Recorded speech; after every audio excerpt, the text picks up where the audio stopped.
सुबह का समय था। गांव की गलियों में सन्नाटा पसरा हुआ था, सिवाय एक दृश्य के जो हर आंख को हैरत में डाल रहा था। एक चारपाई कंधों पर उठाई जा रही थी, लेकिन ये कंधे बेटों के नहीं थे। ये तीन जवान बेटियां थीं, जिनकी आंखों से आंसू थम नहीं रहे थे। दोस्तों, इस वाकये को पूरा सुने। बेटियों के चेहरे धूप से झुलस रहे थे, फिर भी वे मजबूती से चारपाई के दोनों किनारों को थामे कब्रिस्तान की ओर बढ़ रही थीं। चारों ओर सन्नाटा था, लेकिन दिलों में तूफान उठ रहा था। एक बूढ़ा देहाती बोला, ये वही बेटियां हैं ना, जिन्हें शाहिद ने कभी इंसान तक नहीं समझा। दूसरा बोला, हाँ, यही वो बेटियां हैं जिन्हें शाहिद घास की तरह रौंदता था, जानवरों से भी बदतर समझता था, और आज यही बेटियां अपने बाप के जनाजे को कंधा देकर कब्रिस्तान ले जा रही हैं। तीसरा शख्स अफसोस से बोला, काश शाहिद को अकल आ जाती। वारिस वह नहीं होता जो जायदाद पर कब्जा करे, वारिस वह है जो लाश को कना दे। कहीं से मातम की आवाज आई। एक औरत जोर जोर से रो रही थी। अब्बा जी, हम वही बेटियां हैं जिनके हाथों में आपने कभी प्यार से चूड़ियां नहीं पहनाई। आज इन्हीं हाथों ने आपका जनाजा उठाया है।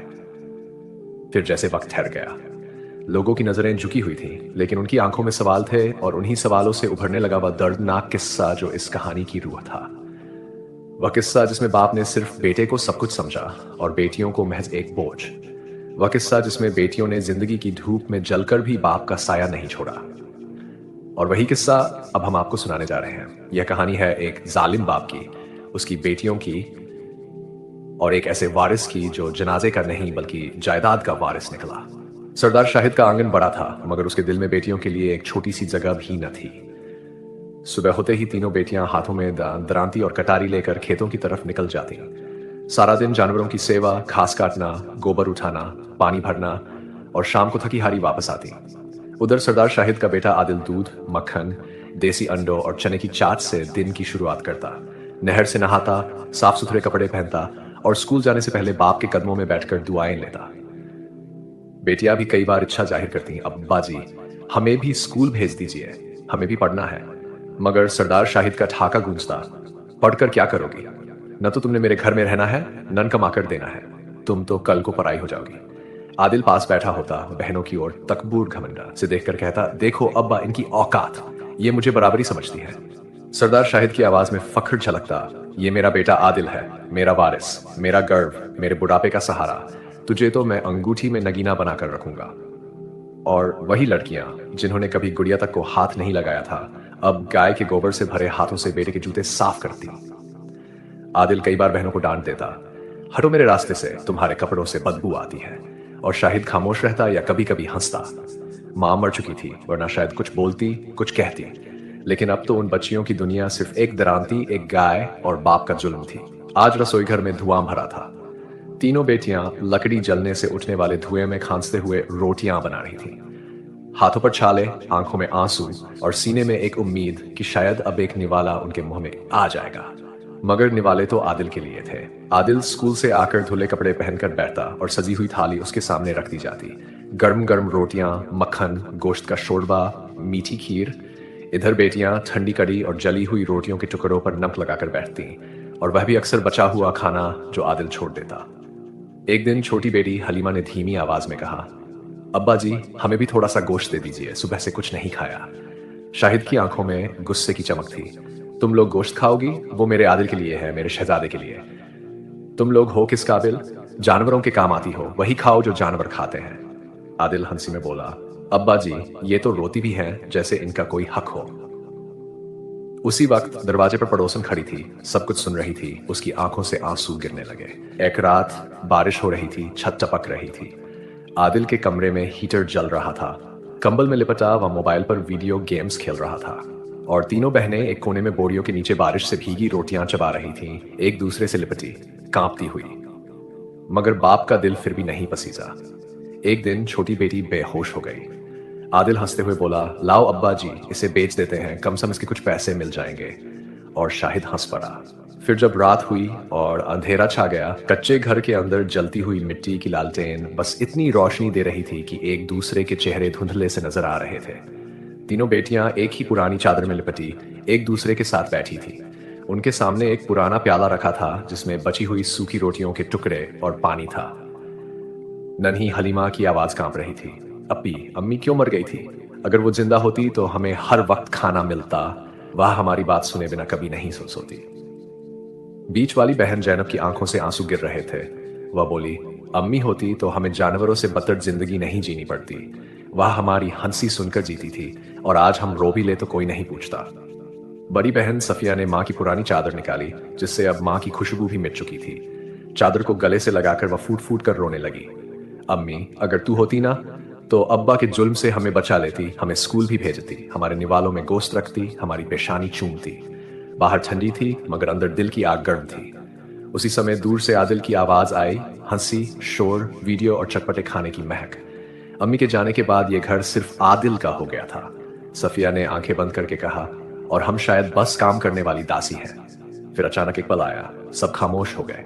तीनों बहनें दीवार से टंगी माँ की तस्वीर को देखती रही और धीरे धीरे रोते रोते सो गई, भूखी, थकी और टूटी हुई।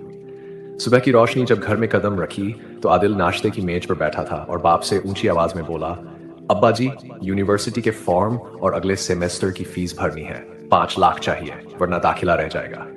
शाहिद ने आंखों में परेशानी लिए इधर उधर देखा। घर में कोई जेवर न बचा था, मवेशी पहले ही बेच दिए गए थे। वह खामोश हो गया। लेकिन आदिल ने थाली पटक दी, ये क्या जिंदगी है? आपने कहा था मेरा सपना पूरा करेंगे, फिर कहाँ है वह सपना? अगली सुबह सफिया, बड़ी बेटी, बाप के सामने चुपचाप खड़ी थी। शाहिद ने ठंडे लहजे में कहा, सफिया, अगर मैं तेरी शादी कर दूं तो? सफिया शर्मा गई, मगर वह नहीं जानती थी कि उसकी शादी किससे होने जा रही है। फिर उसके बाप ने बताया, वो शहर से आएंगे, बड़े जिम्मेदार लोग हैं। उस आदमी की बीवी मर चुकी है मगर खुशहाल है। बस तू तैयार रह, आज शाम को निकाह है। सफिया ने कुछ कहने के लिए होंठ खोले मगर आवाज गले में अटक गई। छोटी बहनें चीख पड़ी, अब्बा नहीं, वह तो हमसे उम्र में दुगना है, बाजी को क्यों उसके साथ दे रहे हो?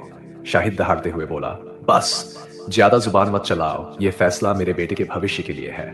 मैं जो कर रहा हूं ठीक कर रहा हूं। आदिल छत पर बैठा मोबाइल चला रहा था, बेपरवाह, जैसे कुछ हुआ ही नहीं। शाम को सफिया को एक पुरानी साड़ी पहनाकर खुशी से डोली में बिठा दिया गया। दोनों बहनें दौड़कर गले लगी, रुकते रुकते कहती रही, बाजी तुम कैसे रहोगी उस बूढ़े आदमी के साथ? ये तो हमारे अब्बा की उम्र का है और हमारा अब्बा अब्बा कहलाने के लायक नहीं। सफिया ने नम आंखों से मुस्कुराकर कहा, अगर मेरे अब्बा ने मुझे बेचकर अपने बेटे का सपना पूरा किया है तो ठीक है, शायद यही मेरी तकदीर है, और बाप के लिए तो जान भी कुर्बान। डोली रवाना हो गई। पीछे घर में 2 साए रह गए, हलीमा और जैनब। उनके अंदर वे चीखें थी जो बाहर निकल सकी, और वे सवाल जो कभी पूछे न जा सके। सफिया की रुखसती को अब 2 दिन हो चुके थे। जैनब और हलीमा अक्सर अपनी बहन की खाली चारपाई को देखकर सिसक पड़ती थी। सुबह का वक्त था। आदिल ने नया बैग पहना, कीमती जूते और हाथ में चमकती फाइल। हलीमा की नजरें जमीन पर थीं, जैनब ने आंखें छुपा रखी थी। आदिल बड़े फख्र से गुनगुनाते हुए बाप के पास आया और बोला, अब्बा जी मैं चलता हूं, डिग्री मिलने वाली है, बस कुछ महीने और लगेंगे। शाहिद ने खुशी से दुआएं दी। बेटे के सर पर हाथ फेरा जैसे कोई खजाना हाथ लग गया हो। आदिल दरवाजे की तरफ बढ़ा मगर बहनों की रोती हुई आंखें देखकर रुक गया। कुछ पल उन्हें गौर से देखकर बोला, क्या हुआ, अभी से रो रही हो? अभी तो तुम्हारी बारी आई ही नहीं।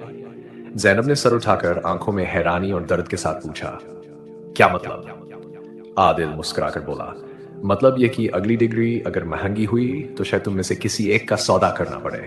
बाप की जायदाद तो इतनी नहीं कि मैं उस कमाई से पढ़ सकूं। यह कहकर उसने जोर से हंसी मारी और शाहिद भी उसके साथ हंसने लगा। ऐसा हंसा जैसे अपनी बेटियों की कीमत लगाना कोई फख्र की बात हो। जैनब की चीख निकल गई और हलीमा दीवार से लगकर गिर पड़ी। दोनों के चेहरे आंसुओं में डूबे थे, मगर वे जानती थी कि यह घर आंखों से बहने वाले पानी को नहीं, सिर्फ मर्दों के ख्वाबों को अहमियत देता है। समय का पहिया यूं ही चलता रहा। अब आदिल की पत्नी, जो शादी के शुरू में मीठी बातें करके सबको लुभाती थी, अब अपने असली रंग में आ चुकी थी। भाभी की आंखें बदल चुकी थी, चेहरे पर घमंड, लहजे में जहर और आंखों में नफरत। अब वह बस हुक्म चलाती, अब्बा को किसी कमरे में बंद करो, उनकी बीमारी से मेरा दिल घबराता है। और ये तुम्हारी बहन जैनब, उसे रोज सफाई करवा, खाना पकवाओ, बर्तन धोवाओ। नहीं करेगी तो मैं आदिल से कहकर उसकी मरम्मत करवा दूंगी। छोटी बहन जैनब अब इसी घर की नौकरानी बन चुकी थी। जब भी वह जरा देर करती, भाभी कोई न कोई इल्जाम लगाकर भाई से पिटवाती, ये मेरी चीजें छूती है, जब काम का बोलूं तो आंखें दिखाती है। आदिल जो पहले से ही बहनों का दुश्मन था, अब पत्नी के इशारों पर चलने वाला गुलाम बन चुका था। जैनब, तमीज से रहो, भाभी की इज्जत करना सीखो, वरना मुझसे मार खाओगी। आदिल का बाप भी अब बहू की हरकतें देखकर हक्का बक्का रह गया था। वह दिन रात रोता रहता और उसी गम में अब बीमार भी हो गया था। एक दिन वह बिस्तर पर गिर पड़ा, बीमारी ने उसे जकड़ लिया। मगर न बेटे को फिक्र हुई, नहू ने पानी का गिलास पकड़ाया। बस एक आवाज आई, जैनब संभालो अपने अब्बा को, ये अब तुम्हारी जिम्मेदारी है। हमारी जिंदगी में ये बोझ नहीं चाहिए। जैनब चुप थी, मगर उसके आंसू चीख रहे थे। हम बेटियां तो बस बोझ समझी जाती हैं, आज भी और कल भी। गर्मी की शिद्दत हद से बढ़ चुकी थी। अब्बा की सांस बार बार अटकने लगी। जैनब दौड़ती हुई गई और भाभी के दहेज वाला पंखा निकालकर अब्बा के पास रख दिया। अब्बा जी, ये थोड़ी सी हवा आपको ठीक कर देगी, बस हौसला रखें। पंखा चलने लगा। अब्बा जी की सांसें कुछ बेहतर हुई, मगर इतने में वह आ गई, आदिल की पत्नी, वही घमंड वाली भाभी। आंखों में तूफान, चेहरे पर गुस्सा, जैसे आग बरसा देगी। जैनब से बोली, ये क्या बदतमीजी है? मेरा दहेज का पंखा तुम्हारे अब्बा के लिए नहीं है। तुम लोग कौन हो? तुम लोगों की औकात है मेरे पंखे के आगे सोने की? फिर गुस्से में आकर पंखा बंद किया, झाड़कर उठाया और जोरदार आवाज में बोली, यह सब सामान मेरा है, मेरे बाप के पैसों का है। तुम लोगों ने क्या दिया है इस घर में? जैनब की आंखों से आंसू नहीं रुके। अब्बा आंखें बंद किए बस सुन रहा था और दिल ही दिल में अपनी बेटियों से की गई सारी ज्यादतियों का बोझ महसूस कर रहा था। फिर भाभी ने फैसला सुना दिया, अब ये अब्बा बेटी मेरे कमरों में नहीं रहेंगी। ये दोनों जाएं और बरामदे में रहें, वही उनकी औकात है। एक टूटा फूटा बरामदा जिसमें सूरज की तपती किरणें, गर्मी में जलती जमीन और एक पुराना बिस्तर था। जैनब ने अपने अब्बा को सहारा दिया, अब्बा जी आइए, यहाँ थोड़ी सी छांव है, गुजारा हो जाएगा। उसी वक्त दरवाजा खुला। आदिल आया, मगर उसने एक नजर भी न डाली। बस पत्नी का हाथ पकड़ा और बोला, चलो बाहर चलते हैं, दम घुटता है इस माहौल में। दोनों मियाँ बीवी बाहर घूमने निकल गए और पीछे रह गए अब्बा और बेटी, बरामदे में धूप में अकेले। ये वही जैनब थी जिसे इस बाप ने हमेशा तिरस्कार से देखा, जिसे कभी गोदी में न बिठाया, जिसे कभी सच्चे मतलब में बेटी कहकर न पुकारा। वही जैनब जो आज अपने बीमार कमजोर अब्बा के सहारे बैठी थी, हर सांस के साथ उसकी सांस गिन रही थी। अब्बा का सीना बार बार उठता और जैनब डरते डरते उसे थपक देती, अब्बा जी बस थोड़ा सा सब्र, मैं यही हूं, आपकी बेटी जैनब। इधर आदिल, वही बेटा जिसे सोने के चम्मच में खिलाया गया, महंगे स्कूल, अच्छा खाना, कीमती कपड़े, हर सपना पूरा किया गया। वही आदिल अब अपनी बीवी के साथ बाहर होटल में ऐश कर रहा था। न अब्बा याद, न बहन, न वह बरामदा याद जहां उसका अब्बा पसीने में डूबा बेकार पड़ा था। और यही था वह फर्क, एक बेटा जो सिर्फ जायदाद का वारिस था और एक बेटी जो सांसों की वारिस बन चुकी थी। वह बेटी जिसे जिंदगी भर थोड़ी सी मोहब्बत भी न मिली, आज वही बेटी अब्बा का सहारा बनी हुई थी। अब्बा जी आपको कुछ नहीं होगा, मैं हूं ना, मैं आपकी वही बेटी हूं जिसे आपने कभी नहीं देखा, मगर जो आज आपकी सांसों के साथ सांस ले रही है। जैनब के आंसू उसके कपड़ों में समाये जा रहे थे और अब्बा की सांसें धीरे धीरे कमजोर पड़ती जा रही थी। जैनब ने अब्बा के चेहरे पर गीला कपड़ा रखते हुए अपनी आंखों से बहते आंसू साफ किए ही थे कि दरवाजा खुला। भाई और भाभी अंदर आए। ऐ मेरे खुदा! भाभी की आवाज गूंज उठी, जैसे किसी सांप को देख लिया हो। सुनो जी, हम इस गंदे माहौल में नहीं रह सकते। तुम्हारे अब्बा की बीमारी कहीं हमारे होने वाले बच्चे को न लग जाए। हमें अपने होने वाले बच्चे की सुरक्षा करनी होगी। जैनब का दिल जैसे जमीन में दब गया। भाई आदिल, जो अपनी बीवी का गुलाम बन चुका था, बस सिर हिलाता रहा, जैसे हर शब्द सच हो। हमें यहां से जाना होगा। और वह सच में शहर चले गए, उस घर को छोड़कर जिसे वे पैदा हुए थे, उस घर को जिसने उन्हें सारी सुविधाएं दी, जहां उनके अब्बा ने अपनी सारी जमा पूंजी बेटे के सपनों पर लगा दी। इधर जैनब अपने अब्बा की बिगड़ती हालत देखकर अब अकेले संभाल नहीं पा रही थी। आखिरी उम्मीद, आखिरी सहारा अब सिर्फ एक ही था। उसने कांपते हाथों से फोन उठाया और बहन हलीमा को कॉल की। बाजी, अब्बा की हालत बहुत खराब है, सांसें उखड़ रही हैं। भाई तो शहर निकल गया, उसे तो भाभी का बच्चा प्यारा है, हमारी कोई नहीं, अब हम क्या करें? दूसरी तरफ चुप्पी छा गई। फिर हलीमा की धीमी आवाज आई, सब्र कर जैनब, मैं आती हूं। यह अब्बा हम दोनों का भी था जिसने कुछ नहीं दिया, मगर आज हम ही उसका आखिरी सहारा है।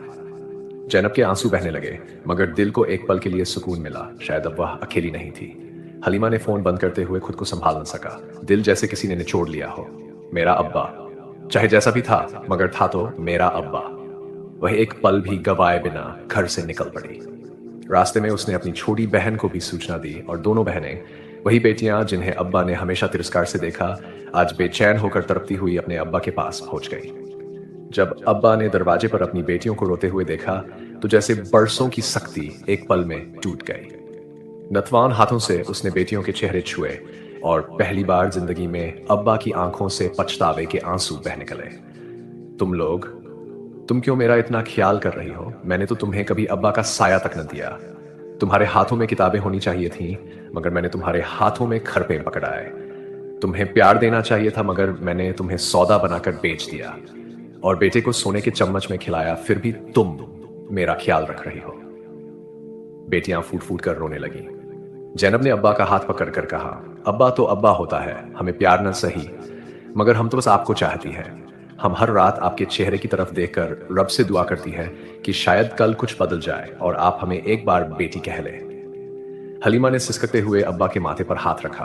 आप हमारे लिए सब कुछ है और हम आपको कभी अकेला नहीं छोड़ेंगे। पूरे कमरे में सिर्फ रोने की आवाजें थीं, सिर्फ नादमती की आहें और बेटियों का वह प्यार जो कभी शब्दों में न डल सका था। अब कमरे में चुप थी। हवा की भी आवाज न थी, बस एक पुरानी सांस जो धीरे धीरे चल रही थी। जैनब, हलीमा और तीसरी बहन भी चुपचाप पास बैठी थी। किसी की हिचकी, किसी की सिसकी, चुप्पी में भी दर्द बोल रहा था। बूढ़ा अब्बा धीरे धीरे अपनी आंखें खोलता है, होंठ कांप रहे थे। जैनब फौरन झुककर बोली, जी अब्बा। अब्बा की आंखों में शर्मिंदगी थी, आवाज कांप रही थी। मुझे माफ कर दो मेरी बेटियों, मैंने तुम लोगों के साथ बहुत नाइंसाफी की। तुम्हारी मां के बाद मैं अंधा हो गया था, बस आदिल को ही सब कुछ समझ बैठा और तुम सबको एक बोझ। बेटियां रोते हुए बोली, नहीं अब्बा, हम सब भूल चुके हैं, आपकी सेहत हमारे लिए सब कुछ है। बूढ़ा अब्बा एक एक शब्द में हिचकियां ले रहा था।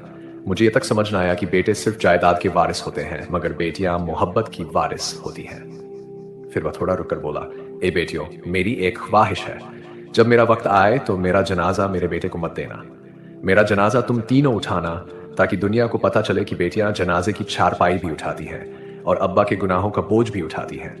बेटियां कांपते हुए चीख पड़ी, अब्बा ऐसा मत कहें, आपको कुछ नहीं होगा। अब्बा ने धीरे से जैनब का हाथ थामा और अपनी पेशानी पर रखा। मेरी बेटी, तू मेरी जान बन चुकी है। कमरे का दृश्य एक ऐसा जज्बाती तूफान बन चुका था जहां अब्बा शर्मिंदा था और बेटियां माफ करने को तैयार। कमरे में ऑक्सीजन की साइन साइन की आवाज सुनाई दे रही थी। अब्बा की सांसें उखड़ रही थी, मगर आंखों में एक अजीब सुकून था। जैनब, हलीमा और उसकी छोटी बहन एक एक करके उसे पानी पिला रही थी, माथे पर ठंडे पानी की पट्टियां रख रही थी। अब्बा ने कांपते होंठों से कहा, बेटियों, आज मुझे लगता है कि मैं सब कुछ समझ गया हूं। वह बेटा जिसे मैंने सब कुछ समझा, वह तो आज मेरे पास नहीं, और तुम लोग मेरे पास साये में भी जिंदगी बताने के लिए तैयार हो। जैनब की आंखों से चुपचाप आंसू बह रहे थे। उसने अपना हाथ थामा। अबू, हम तो बस यही चाहते हैं कि आप ठीक हो जाएं। हमें कुछ नहीं चाहिए, बस आपकी दुआएं चाहिए। अब्बा ने कमजोर सी मुस्कान दी। मेरे जनाजे को तुम कंधा दोगी जैनब, दुनिया को बताना कि बेटियां भी वारिस होती हैं। मेरा मान, मेरा फख्र तुम लोग हो। हलीमा और बाकी बहनें सिसकने लगी। ये कहानी हिंदी में भी दर्ज